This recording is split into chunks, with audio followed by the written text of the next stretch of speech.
Bien, entonces iniciamos con la clase. Ya sabemos cuál es la dinámica, ¿verdad?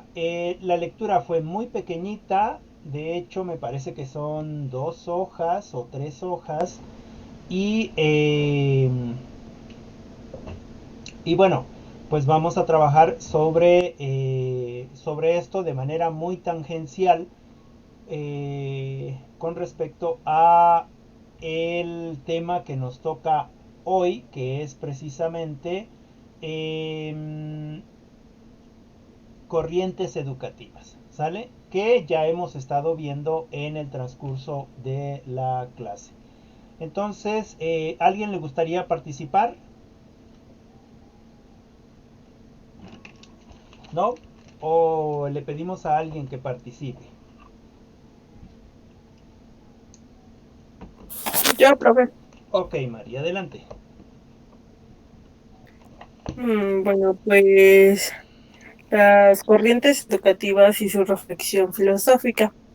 De lo que recuerdo, según es que María Montessori, había descubierto los trabajos de dos médicos franceses. Ujú, Este, no me acuerdo que se llamaba Eduardo y ujú, el otro Jean, creo. ujú. Este, Jean, el primero de esos fue considerado el padre de la nueva pedagogía, Ujú. que estableció la importancia de la observación de los niños y, y según que entiende que los niños no se les puede imponer nada, Ujú. ya que pues, bueno, no sé, bueno, yo he visto que a los niños, por ejemplo, les dicen no esto, no el otro, y ellos viven con un no, y no, y no, y no. Ujú. Eduardo creó ejercicios y materiales para ayudar a los niños a desarrollar sus facultades. Este, También aquí recuerdo que nos decía que Pestalozzi, Ujú. este, dijo, bueno, nos menciona que primero debemos de lograr un cambio en la persona y Ujú. debemos de tener amor al trabajo Ujú. y también debe haber amor entre el niño y el maestro. Ok. ¿Mande? ¿Está bien? Sigue, sigue. Adelante. Este, y el pragmatismo, conductismo, existencialismo y la fenomenología. El pragmatismo, este, es una tradición filosófica, Ujú. este, que va vinculada en la práctica y en la teoría. Ok. El conductismo, es el estudio experimental y natural de la Ujú. conducta. El existencialismo es una corriente filosófica que, que sostiene a la existencia y, y recuerdo que a la realidad y creo que y al pensamiento, algo así. Ujú. Y la fenomenología, este, es un estudio igual filosófico que se manifiesta en la conciencia y en el estudio de la experiencia. Ujú. Ok. Y Ok, muchas gracias, muchas gracias. Fíjate que me interesó mucho cuando haces esta pequeña reflexión al principio de tu exposición. Cuando dices, yo me he fijado que los niños siempre viven con un no. siempre un no esto, un no aquello, un no más allá, un no más acá, es decir, siempre estamos negados, ¿no? Es decir, nos niegan, se nos prohíben hacer cosas. No en este sentido de la libertad que hablábamos en clases pasadas, ¿no? Por ejemplo, mi sobrino viene y participa, habla, dice lo que él quiere decir y quizás lo que él quiere decir no tiene sentido alguno con la clase o nos sorprenda y tiene mucho sentido con la clase que estamos haciendo, ¿no? Y en ese sentido se le debe de permitir precisamente esa participación. No solo a él por ser mi sobrino, sino a cualquier niño que quiera ser partícipe de lo que estamos haciendo nosotros, ¿no? Que en este caso ya serían cosas universitarias. Mm, Les contaba que precisamente una de las compañeras estudiantes antes de ustedes eh, ya llevaba a su hija. En ese entonces tendría 5 años, 6 años, igual que mi sobrino, y llevaba a su hija a la escuela, ¿no? Y en la escuela pues pasábamos mucho tiempo y entonces estaba explicando algo y la niña estaba por ahí jugando, divirtiéndose y de repente iba y intentaba explicar algo en el pizarrón, ¿no? Y en ese sentido todos nos callábamos. Claro, la mamá le decía, no, vente, se ponía roja, etcétera, etcétera, porque se supone que la clase era para ellas, ¿no? En ese sentido, no se les niega la participación, ¿no? En ese sentido, no se les pone un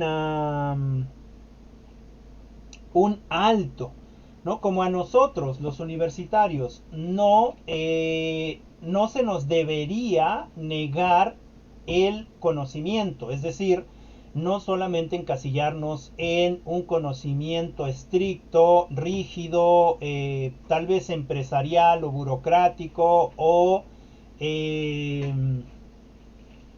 digamos más militarizado, ¿no? Porque a pesar de que así hemos sido educados, a pesar de que así hemos sido educados en nuestra vida, ¿no? Recordemos cómo hemos sido educados en un salón con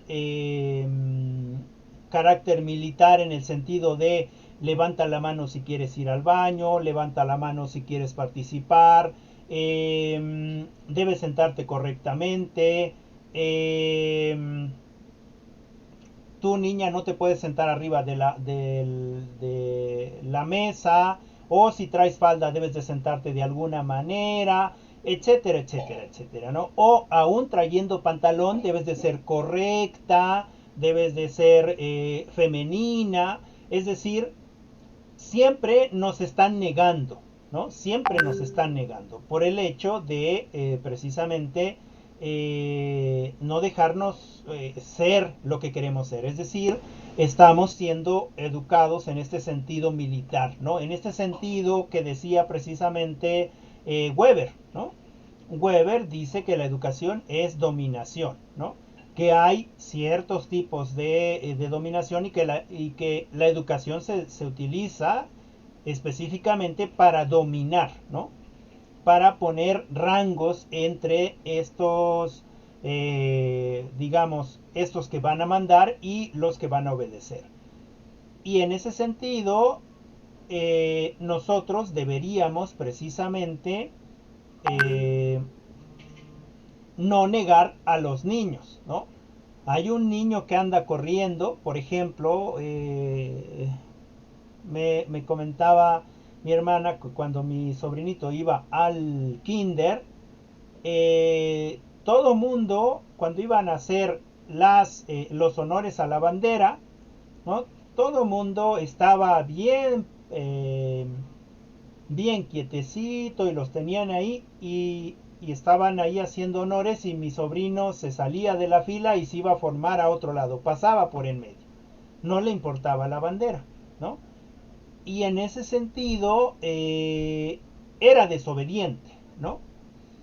Sin embargo, no es en el sentido de regañar ni decirle no, eso no se hace, sino de enseñar que nuestros símbolos patrios necesitan respeto porque gracias a ellos, bla, bla, bla, bla, bla, ¿no?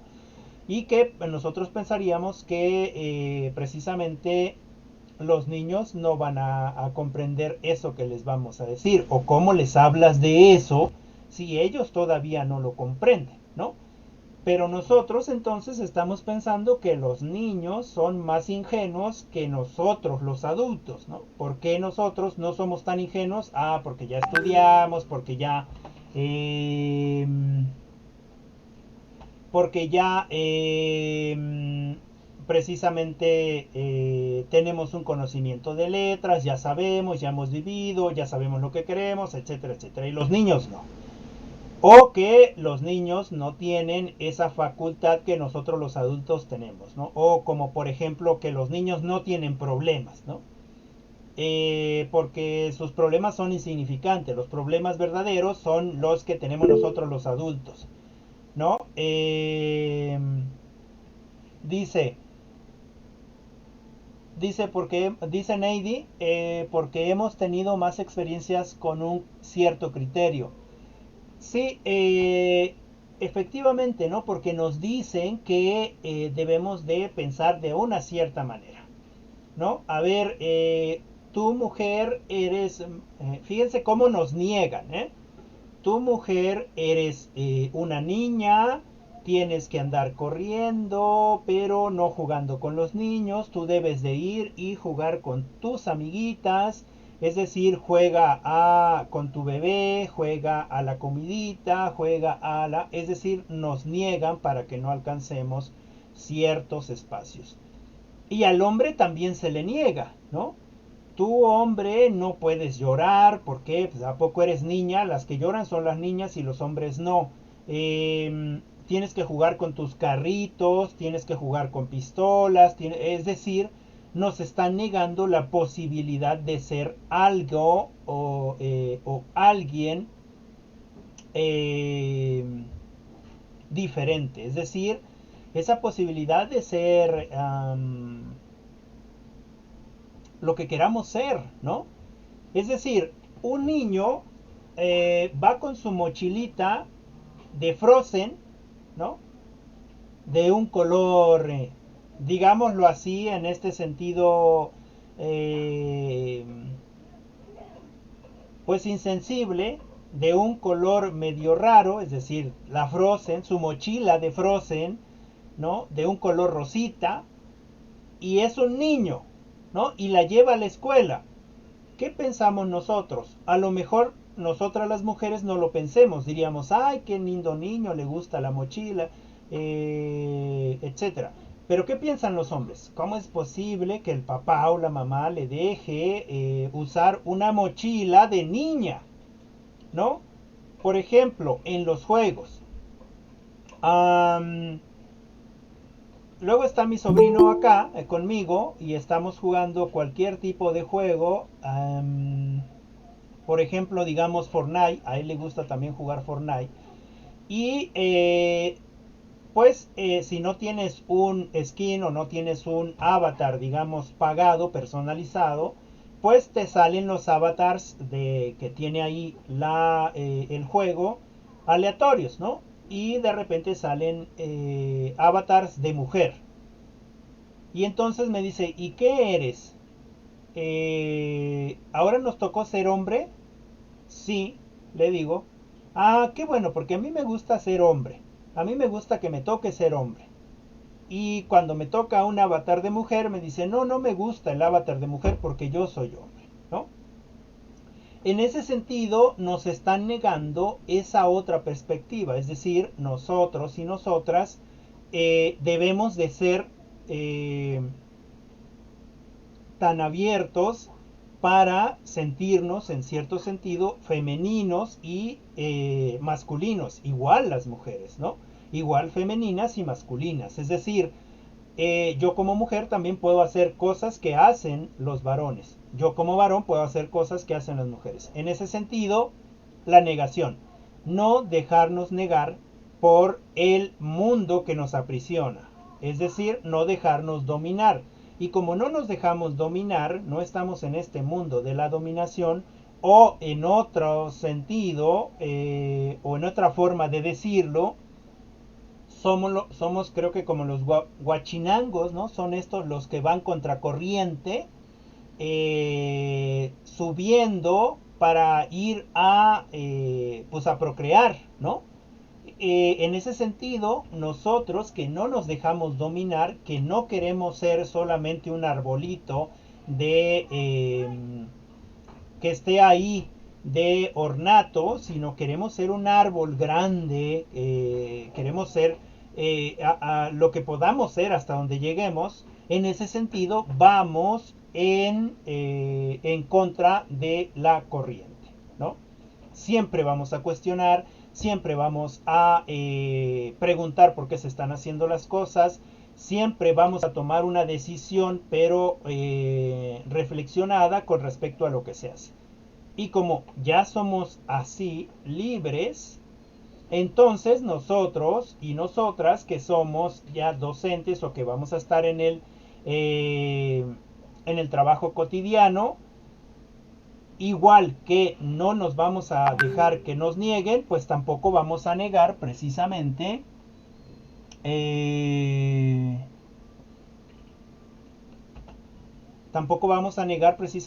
a nuestros estudiantes. Es decir,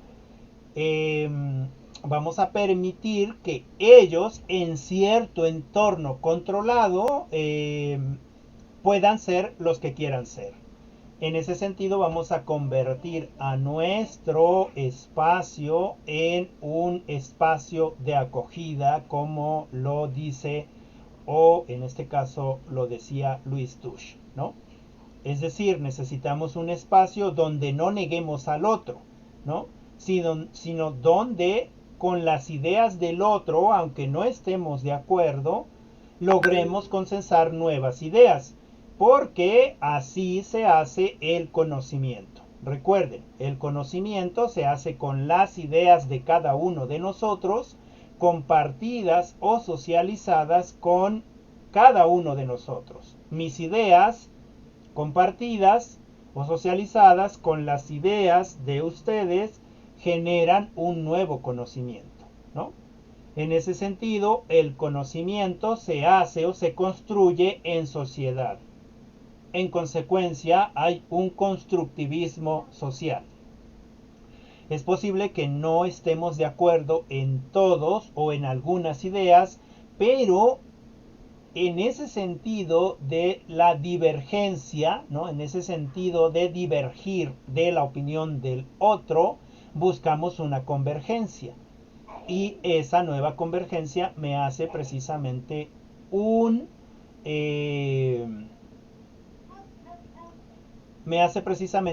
nuevo conocimiento, ¿no? En ese sentido de la negación. Por eso empecé, digamos, este comentario, ¿no? Con lo que decía su compañera, ¿no? Siempre se niega a los niños. Siempre no, siempre no, siempre no.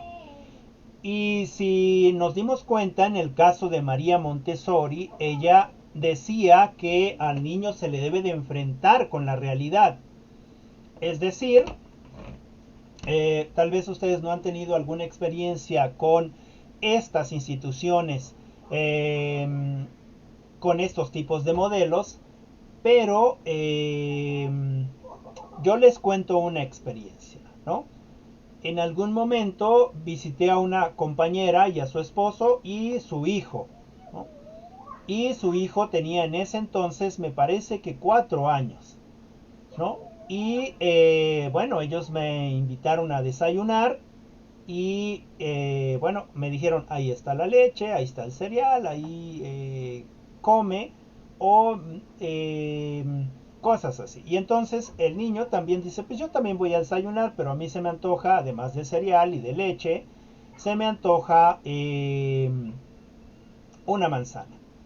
Y entonces él se subió a una sillita, agarró una manzanita de arriba de la alacena o del trastero, no sé cómo lo conozcan ustedes, se bajó de la sillita, acercó su silla a la mesa fue al mismo trastero o a la alacena, abrió el cajón y sacó un cuchillo, ¿no? Sacó un cuchillo, lo puso en la mesa, fue nuevamente a la alacena, sacó un platito, lo puso en la mesa, puso la manzana en la mesa, en la, en el, um, en el platito, y después agarró el cuchillo. Yo no dije nada en ese momento, pero el cuchillo tenía filo y él jaló su silla, se sentó, agarró su cuchillo y partió perfectamente la manzana en 4 pedacitos. Dejó el cuchillo y se comió la manzana, ¿no? Es decir, este niño iba a una escuela con esta metodología Montessori. ¿Qué pasa en estas escuelas? Bueno, que todo se les hace a su tamaño para que ellos puedan estar, digamos, bien adaptados a lo que quieran hacer. Es decir, si quieren cocinar, se les da los instrumentos para que los usen y para que los laven, para que realicen las tareas cotidianas y después sentarse a comer ellos solos. Es decir, en ese sentido, los hacen independientes. Realmente a mí me sorprendió precisamente que este niño a su corta edad ya pudiera usar precisamente objetos cortantes, ¿no? Y lo que más me sorprendió fue que la mamá estaba haciendo otra actividad, ni siquiera le puso atención al niño. Podría yo haber dicho, ah, qué mamá tan desobligada. Sin embargo, la mamá entendía y el papá entendía lo que yo quizás no entendía en ese momento, que era precisamente que los niños tienen esa habilidad de aprender y lo aprenden más que nosotros. ¿Por qué? Pues precisamente por lo que dice su compañera Mari, que no les decimos no, no lo hagas, no, es peligroso, ¿no? Claro, hay que estar al pendiente de ellos. Otra historia es que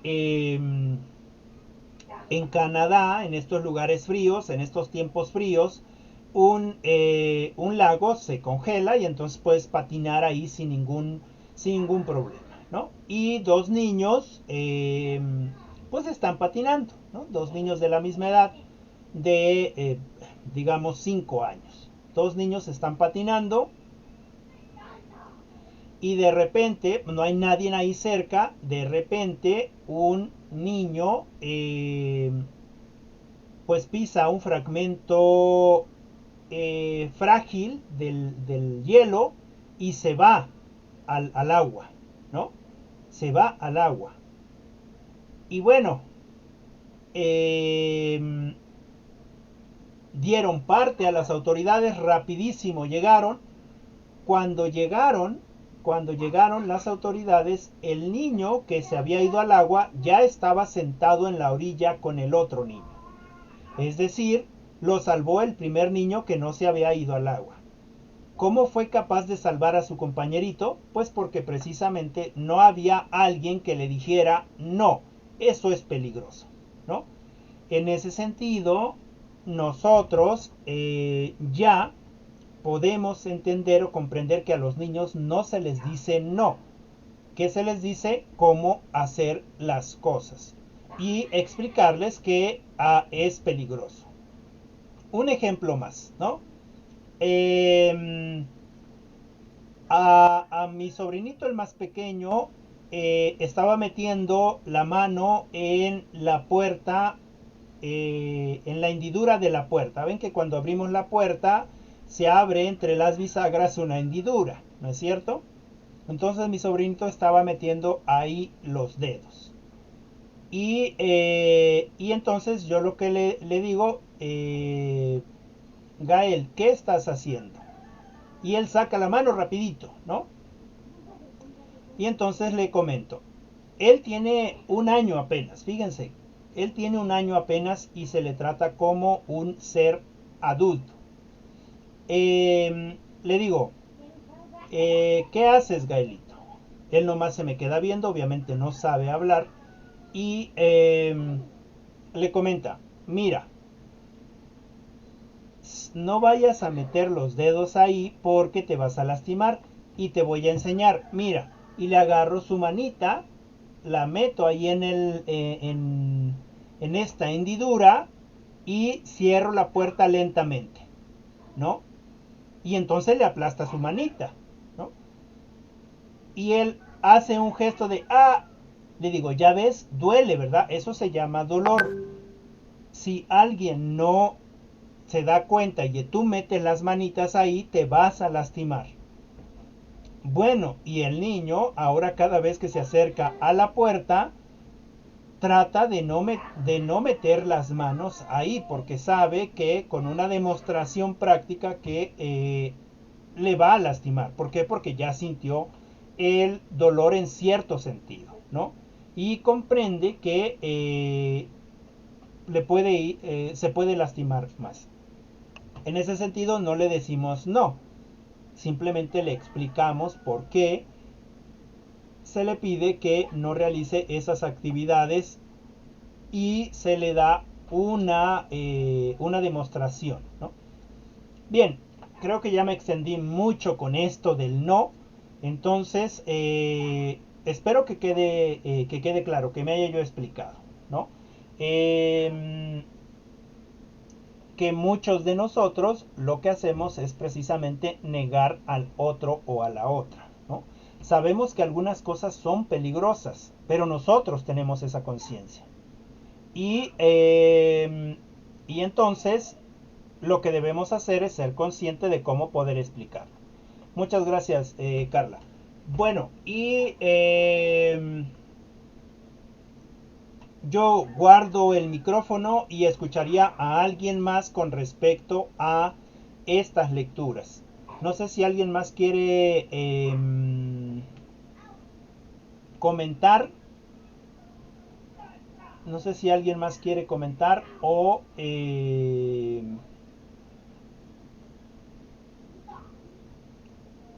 le pido a alguien que participe. Yo, profe. Adelante, Neidi. Yo, profe, si gusta. Adelante, adelante. Bueno, a mí me interesa o me llamó más la atención sobre María Montessori. Ok. Porque como yo soy mamá, entonces ya me la habían así, bueno, ya había escuchado sobre ella y me puse así a investigar, ¿no? Sobre ella. Y hasta inclusive igual hice algunos juguetes estilo Montessori para mi hija. Ajá. Y así como veo en ella con eso que leí para, bueno, o sea, así como experimentar para ver si servía sus métodos y eso. Y de cierta manera sí, porque, por ejemplo, hice una tabla grande como de 2 metros de largo por 1 de ancho y puse como, no sé, como es tipo, ay, ¿cómo se le dice? Manijas para cerrar la puerta, un cierre, botones, cosas así. Y entonces, ahora el Montessori se refiere a eso, que hay que hacer al niño como más independiente. Claro. También, por ejemplo, para sus camas, ella maneja como, no unas camas altas, sino que prácticamente estén así, casi colchón en el suelo, para que el niño solito se baje, suba cuando quiera dormir o cualquier cosa. Y bueno, nada más quería agregar eso sobre María Montessori. Ok.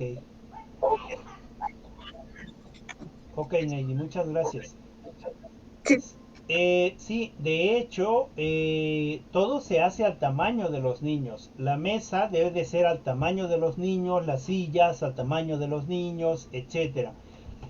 Por eso es que parte de esto de Montessori se ve precisamente en los preescolares. Si nos damos cuenta, ahí en los preescolares las sillas son al tamaño de los niños.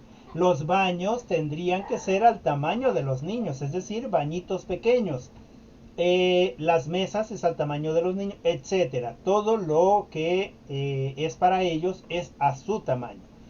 En casa, claro que se pueden aplicar estos métodos en el sentido de su espacio más personal, ¿no? Porque ahí la casa, pues bueno, hay otras personas o habemos adultos que no podemos adecuarnos tanto al espacio de los pequeños.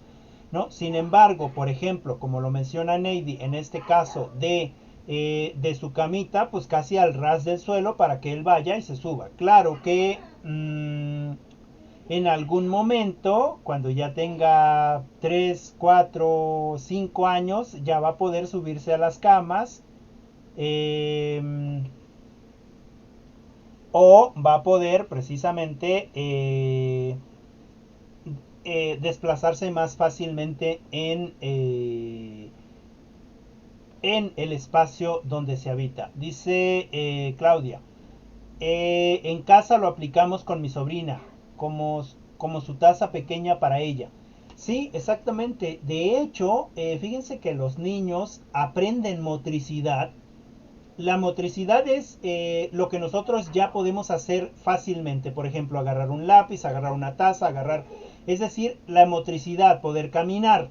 Los niños aprenden mucho más fácil cuando se les dan a ellos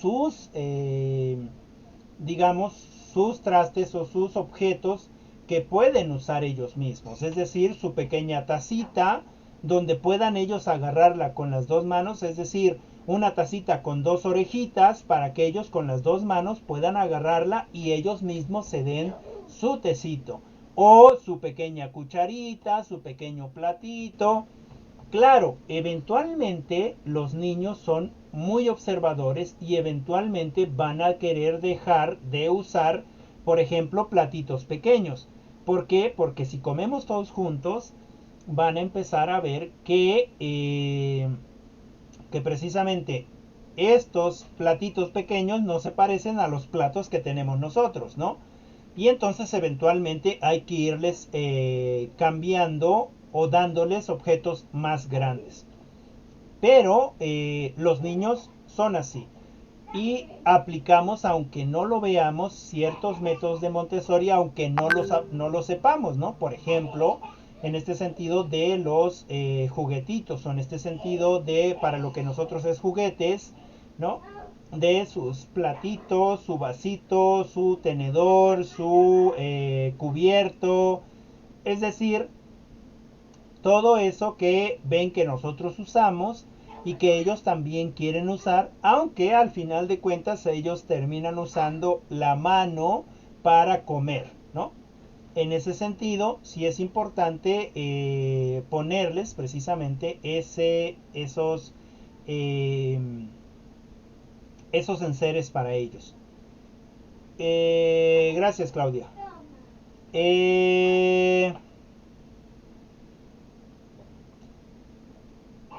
Ok, dice Mari que en el caso de su sobrino no se acostumbra a usar sus platos o tazas pequeñas para comer. Él se acostumbra mejor con la taza o plato normal. Sí, en ese sentido nosotros como adultos necesitamos estar muy atentos a lo que los niños nos piden. Es cierto que los niños no saben hablar, pero eventualmente cuando ya empiezan a caminar o cuando ya tienen un año o desde los 8 meses, ellos empiezan a pedir cosas, ¿no? Por ejemplo, mi sobrino ya anda en su andadera y cuando tiene sed, cuando tiene sed, se va corriendo a donde está el garrafón y abraza el garrafón, ¿no? Es decir, nos está pidiendo el agua. O nos pide el agua y si está él en la cocina y nadie lo ve que está agarrando el garrafón, ¿no? Viene a donde estemos nosotros, por ejemplo a mí, y viene y me empieza a jalar del pantalón o me abraza la rodilla y entonces yo le pregunto qué quiere, ¿no? Y entonces cuando le pregunto eso, él me señala. Bueno, lo acompaño y él ya me dice entonces qué quiere. Y fíjense, tiene un año, ¿no? Tiene un año y entonces esa construcción del conocimiento que ellos están haciendo o que ya aprendieron es precisamente porque tiene una capacidad de inteligencia quizás superior a la nuestra. De hecho, hay estudios de que los niños aprenden mucho más precisamente en esa etapa que nosotros que somos adultos, ¿no? Es decir, si un niño de 4 o 5 años que está aquí y que habla ya el castellano o el español, y por azares del destino tenemos que emigrarnos a otro país donde se hable francés o donde se hable inglés o donde se hable los 2 idiomas o 3 o 4 idiomas que son oficiales en un país, el niño va a aprender o la niña va a aprender mucho más fácil estos idiomas que nosotros, ¿no? Porque tiene una gran capacidad de aprender. Lo que pasa es que nosotros hemos dejado por fuera esa capacidad sorprendente que ellos tienen y no les ponemos atención. En ese sentido, sí es importante adaptarnos a los niños y a las niñas. Bien, no sé si tengan algún otro comentario. Por ejemplo, Carla, ¿quisieras comentarnos algo para ir finalizando con la clase? Sí, profe. Adelante. Bueno, a mí me gustaría comentar algo sobre el otro tema, Ajá. que fueron 4 términos, me parece. Que el primero es el pragmatismo, creo. Bueno, creo que sí se dice así ¿Sí? el término. Bueno, decía que se basaba a la práctica y la teoría, lo que hemos venido viendo y así, ¿no? Uh-huh. Y el conductismo es, pues básicamente es sobre la conducta, ¿no? Como lo veía Skinner, en alguna otra materia vimos un experimento que me llamó mucho la atención, ya que se supone que le enseñas como ahorita sobre a los niños, a tener cierto control sobre las cosas, ¿no? Como ponerles normas, porque con el experimento que hicimos, por ejemplo, el del cachorro, que le tenías que causar salivación sin ponerle la comida.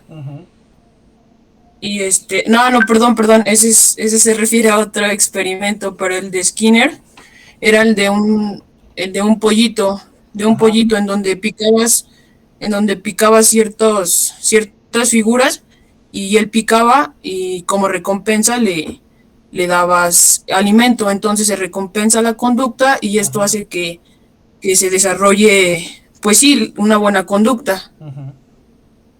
Y yo creo que eso sería todo, profe. Ok. Muchas gracias, Carla. Sí, sí, efectivamente, bueno, yo les comentaba que pudiera ser que alguien dijera que el conductismo ya pasó, es decir, que ya no es esencial en la vida del aprendizaje, ¿no? Sin embargo, muchos de nosotros seguimos siendo conductistas, ¿no? Muchos de nosotros seguimos siendo conductistas en el sentido de, por ejemplo, los profesores, ¿no? A ver, hay que saberse las tablas de multiplicar. ¿Y qué hacemos? Una repetición, ¿no es cierto? Y buscamos ciertas opciones como ahora no repetirlas, 2 por 1, 2, 2 por 2, 4, etcétera, etcétera, sino ahora cantarlas, ¿no? Pero sigue siendo conductismo. Y quizás lo que podríamos hacer en ese sentido es buscar una manera diferente de compartir esa información.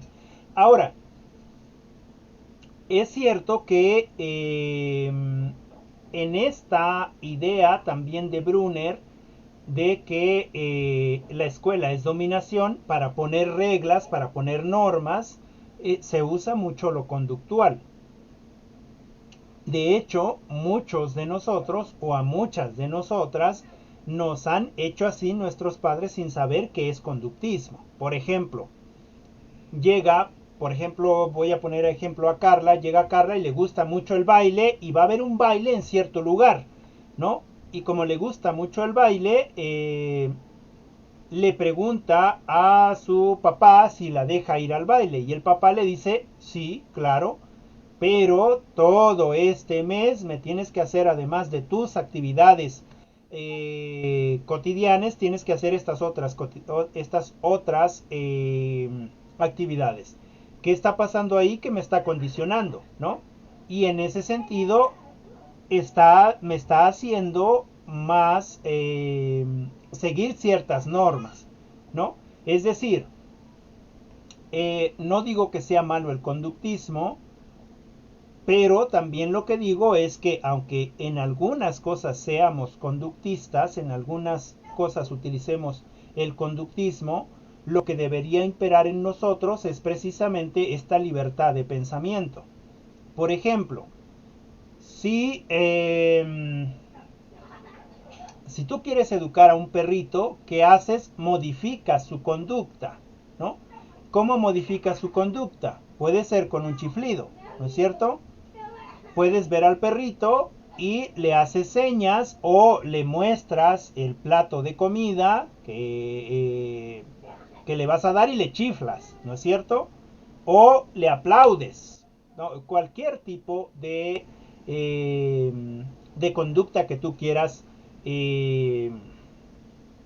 poner a este perrito, ¿no?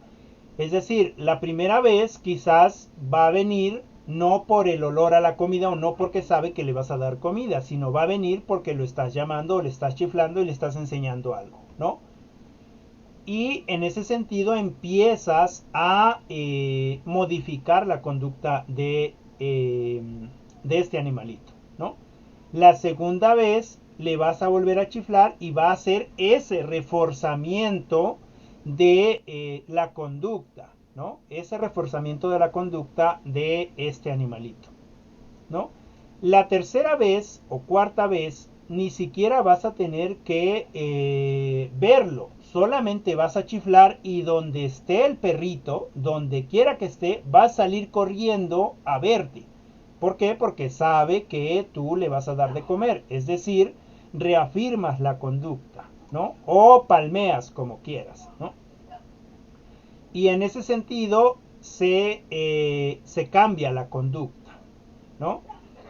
Es decir, se puede aplicar cierta educación, pero es una educación conductual en el sentido de que lo que cambia no es tu pensamiento, sino lo que cambia es precisamente la conducta, ¿no?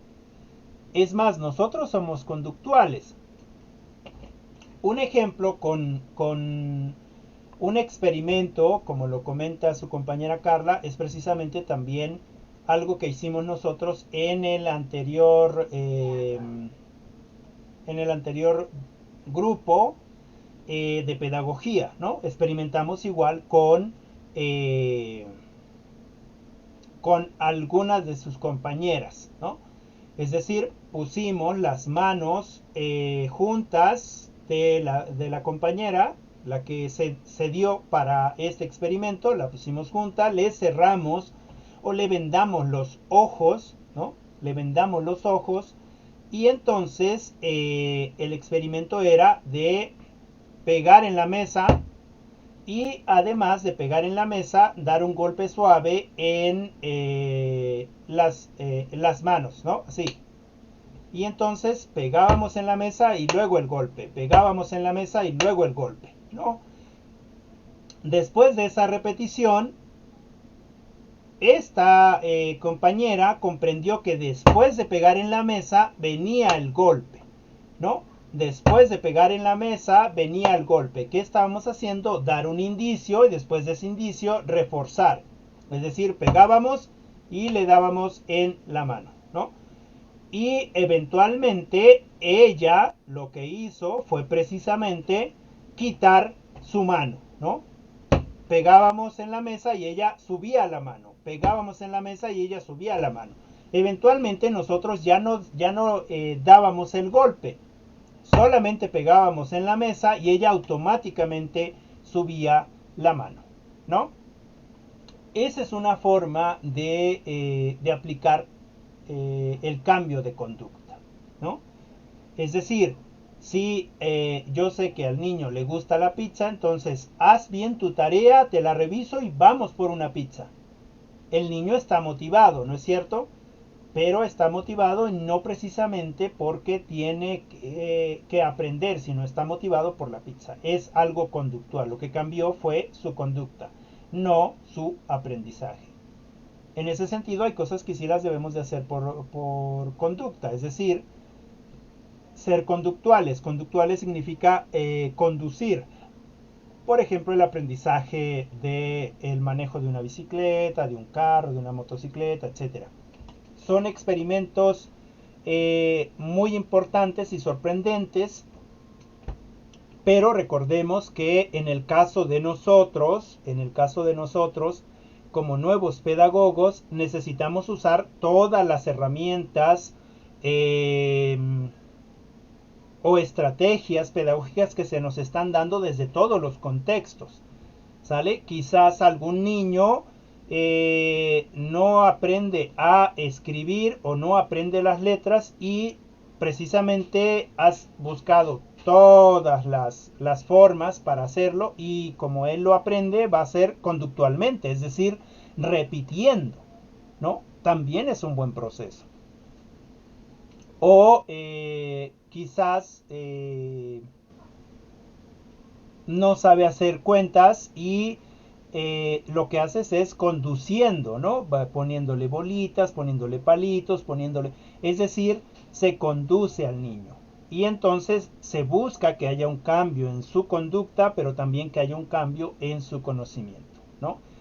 No ser conductistas al 100% en el sentido de, no hiciste tu tarea, entonces debo de hacer mi tarea y la escribes 1000 veces en tu cuaderno, ¿no? Porque entonces, en ese sentido de enajenar o de negar a los niños, lo estamos haciendo bien, ¿no? Lo que tenemos que hacer es preguntarles qué les gusta hacer, ¿no? ¿Qué es lo que quieren hacer? ¿Qué es lo que quieren aprender? En ese sentido, es importante conocer todas las teorías que tenemos aquí con respecto a el aprendizaje. Bien, muchas gracias. No sé si alguna de ustedes quisiera comentar algo como conclusión de esta clase, o si tienen algún comentario o alguna aportación o algo que quieran decir. Si no es así, pues bueno, daríamos por terminada la clase de hoy, ¿no? Daríamos por terminada la clase de hoy. Solamente les comentaría pues precisamente la actividad para la siguiente clase, que es la sesión 11, que es la 3.1, el posmodernismo y la educación. Ahí me van a hacer un audio explicación, me van a explicar qué es el posmodernismo y la educación. Y la 3.2, que sería la teoría crítica y la educación. ¿Sale? La teoría crítica y la educación. Y ahí me van a hacer un video explicación. ¿Sale? No sé si tengan alguna pregunta, comentario, algo que quieran aportar. Profe, en el primero, en el 3.11 es una audio explicación, ¿verdad? ¿O Así reflexión? es. No, audio explicación. Audio explicación. Bueno, gracias. Sí. ¿Alguien más? ¿Alguna pregunta? ¿Todo bien? Sí, profe, todo bien. Muchas gracias, Carla. Bien. Profe, todo bien. Ok, gracias, Mari. Bien, entonces le vamos a dejar aquí. Cuídense mucho. Nos vemos la clase que viene, que sería la clase siguiente. Es el martes, con estos trabajos. Recuerden que ya son parte de las últimas clases que vamos a tener. ¿Sale? Me despido de ustedes entonces y espero que estén bien. Un abrazo a todas.